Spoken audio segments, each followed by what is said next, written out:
জ্বরে আমি কোলাত নেই মা, তোমাকে এইরকম আমাকে মনে হইতেছে। আমি মনে হয় যে আমি অসহায়, আমার কেউ নাই কপালত।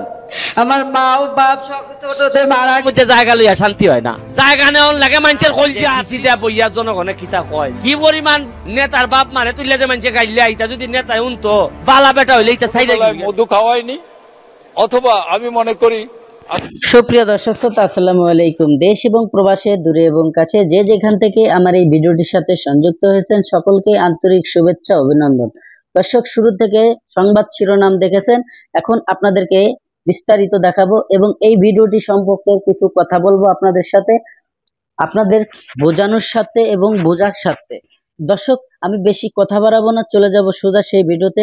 দর্শক, এখানে দেখতেছেন একজন মুরব্বী মহিলা বাংলাদেশের প্রধানমন্ত্রীকে এমন কিছু কথা বলতে, আবেগ জড়িত কথা, এমন কিছু কিছু কথা বলছে ওখানে।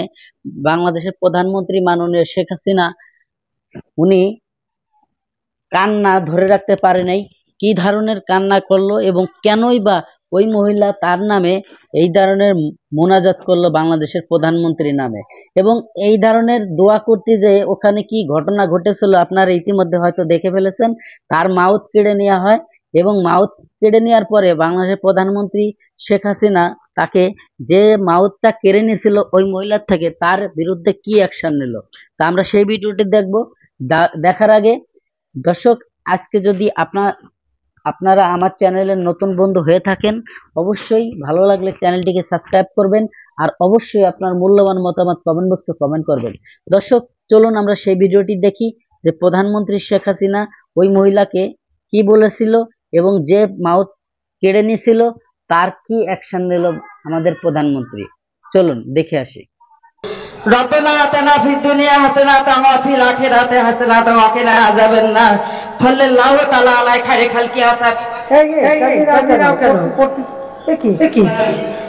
মোনাজাত করতেছে, মাইকটা টান দিয়ে ছোট দিছে। তোমরা ভালো আছেন বেরে? আমি ভালো আছি ভাই। মা, আমার নাম শাহেরন। আমি অনেক দুঃখের মানুষ মা। আমার স্বামী হারা, আমার ছেলে একটা লোয়াই পাগল, লোয়াই ছাগল। আমার ছেলে 20 বছর হতে আমার খোঁজ খবর নাই। দুইটা বাচ্চা থুয়ে বউ মারা গেছে, বাচ্চা দুইটা আমাকে খোরাক পাতি দেওয়া লাগে, অনেক কষ্ট করি চলি। আমার ঘর বাড়ি কিছু নাই, ঘরে মানুষ ঘুম পাড়ে, আমি গুপ গুপ করি কান্দি। এই বাড়ি ঘর না পায়া মেম্বার চেয়ারম্যান সবার কাছে যাই কোনো খাতে। তারপরে এই মন্ত্রীর কাছে গেছি, এই মন্ত্রী সাহেব আমাকে কইছে যাও ইয়ের কাছে, যে টিউনু সাহেবের কাছে যাও। মন্ত্রী তখন টিউনু সাহেব কইছে যে কান্দিবে ধরছি মা, দুঃখ করি। তখন আমি টিউনু সাহেব কয়ে যে যাও তোমার ঘর হবে, যাও। তখন আমার মনটা ঠাই এসছে মা, তোমার বাড়ির যে আমি ঘরে আসি, বসবাস করি আসি, মনে হয় যে তোমার জ্বরে আমি কোলাত নেই মা, তোমাকে এইরকম আমাকে মনে হইতেছে। আমি মনে হয় যে আমি অসহায়, আমার কেউ নাই কপালত। আমার মা ও বাপ ছোটতে মারা গেছে। আমি খুব দুঃখের মানুষ, অনেক দুঃখ কষ্ট করে অনেক জীবনটা আমার কাটি যাবার লাগছে। এখন দুইটা বাচ্চা, ছেলেটা অনেক পাগল, তার বউকে মারা গেছে, বাচ্চা দুটাকে আমাকে দেখাশুনে করা লাগে মা। আমি এখন বয়স হয়েছে, আমি কাজকর্ম করে পাই না, মানুষের বাড়ি তো চাওয়া তো ঠিক নয়। এখন কি করি চলবো মা, আমাকে তোমরা পথ করে দাও মা। আমার খুব আমি কষ্ট দুঃখের বাড়ি মা, আমার শুকিয়ে যায় মা। বলে তোর জলে ধরি আমি কোলাত নেই, বলে এইরকম হইতে মা, আমার কপালে এইরকম দুঃখ মা। টিউনো সাহেব আমাকে এই ঘরটা দিছে, এই সাহেব দিছে আমাকে এই ঘর। এই যে তোমার আদর্শ বাড়ি ঝকঝকে পরিষ্কার, অনেক শান্তিতে আছি, সুখে ঘুম নিন ভাগ করতেছি, আমি এখন শান্তিতে আছি মা। এখন কি করা যায় মা, আমার ব্যবস্থা করি দেন মা, কাজকর্ম করি পাই না মা।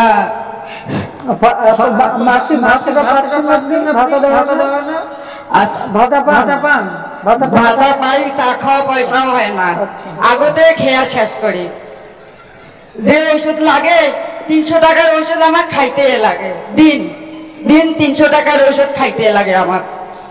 ওষুধ তো বিনা পয়সা দেবো কমিউনিটি ক্লিনিক থেকে। তো ইউনো সব ব্যবস্থা করে দিয়ে আর এমনি তো আপনি টাকাও পাবেন না কোনো এর জন্য, কাজের জন্য, আর ভাতাটা তো পাবে। ঠিক আছে ঠিক আছে। আসসালামু আলাইকুম। আমার দেশে আইসেন মা, তোমাক দেখবো, আমার দাওয়াত থাকিল মা, তোমার দাওয়াত থাকিল, তোমরা আইসেন মা। তোমার যদি সামনে আইসেন মা, তোমাকে আমরা যে কোলা তুলি নিব মা, জ্বরে কোলা তুলি নিব মা। আসসালামু আলাইকুম রহমতুল্লাহ ওয়া বারাকাতুহু। রব্বানা আতিনা ফিদ দুনিয়া হাসানাতান ওয়া ফিল আখিরাতি হাসানাতান ওয়া কিনা আযাবান নার। সাল্লাল্লাহু তাআলা আলাইহি খায়রি খালকি আসহাবি।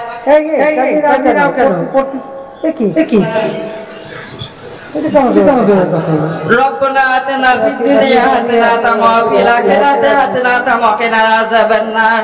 সাল্লাল্লাহু তাআলা আলাইহি খায়রি খালকি আসহাবি আজমাইন বিরহমাতিকা ইয়া আরহামার রাহিমিন। আল্লাহ আমার এই মাহফিল এই হাসিনা আমার সোহাগে আল্লাহ আমরা অনেক আদর যত্নে আছি আল্লাহ। আমি নামাজে বসি, দোয়া করি, মুনাজাত করি, রাত গভীর রাইতে বা তোমার জন্য তোমার প্রমোশন বাড়ুক মা, তুমি আল্লাহর কাছে হায়াত দারাজ করুক মা। আমি খুব দুঃখের মানুষ মা, আমি খুব অসহায়, আমি স্বামী হারা, আমার বাপ মাও নাই, আমি খুবই দুঃখের মানুষ মা।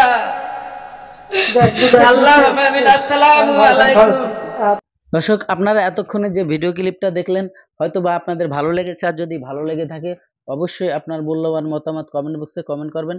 দর্শক, এখন আপনাদের সাথে আরেকটি ভিডিও শেয়ার করব, সেই ভিডিওটি সম্পর্কে কিছু কথা আপনাদের সাথে শেয়ার করব। দর্শক, ব্যারিস্টার সুমন ভাই বাংলাদেশের ফাটাকৃষ্ট যে সমস্ত কর্মকাণ্ড করতেছে, উন্নয়নমূলক কাজকাম করতেছে এবং বাংলাদেশের প্রত্যেকটা মানুষকে সে বিগড়ে তুলতেছে এবং দুর্নীতির বিপক্ষে কথা বলতেছে। আসলে সে নিজে কিন্তু দুর্নীতি করে না, অন্য কেউ করার কোনো সুযোগ দেবে না। দর্শক, যে কথাগুলো বললো সংসদে দাঁড়িয়ে চাঁদপুরে এমপি মহোদয়, উনি কিন্তু রেগে যেয়ে তাকে যে মন্তব্য করলো, বাংলাদেশের ঢাকা শহরে মিরপুর 1 নম্বরে মরণচাঁদের মিষ্টি কিনে ব্যারিস্টার সুমন ভাইকে খাওয়াইতে চাইছে এবং একথা বলেছে সে জন্মের সময় তাকে মিষ্টি মুখ করানো হয় নাই, যার জন্য তার মুখ থেকে তিতা তিতা কথা বেরোয়।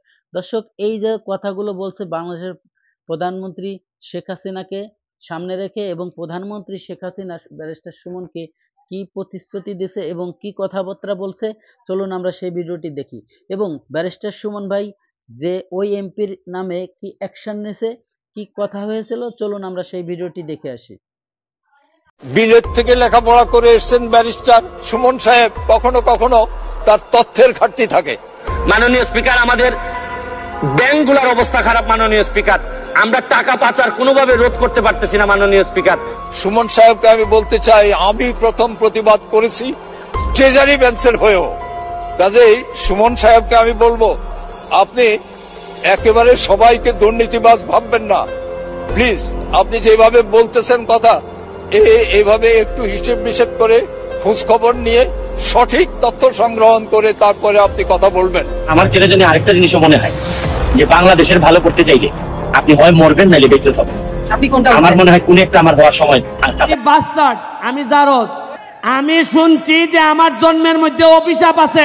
মসজিদে কোনো মুসল্লি নামাজ আদায় করতে পারবে না, মধ্যে জায়গা লইয়া শান্তি হয় না, জায়গা নেওয়ার লাগে মানুষের কলজি আসিটা বইয়া জনগণের কিতাব হয়। কি পরিমাণ নেতার বাপ মারে তুইলে যে মানুষে গাইলে আইতা, যদি নেতায় উনতো বালা বেটা হইলে এটা সাইডে মধু খাওয়াইনি, অথবা আমি মনে করি আমাদের এখান থেকে কেউ যদি অন্তত মরণচাঁদের 1 কেজি মিষ্টি তার বাড়িতে পৌঁছে দিতে পারতেন, তাহলে হয়তো কিছুটা তার কণ্ঠস্বর সংযত হতো।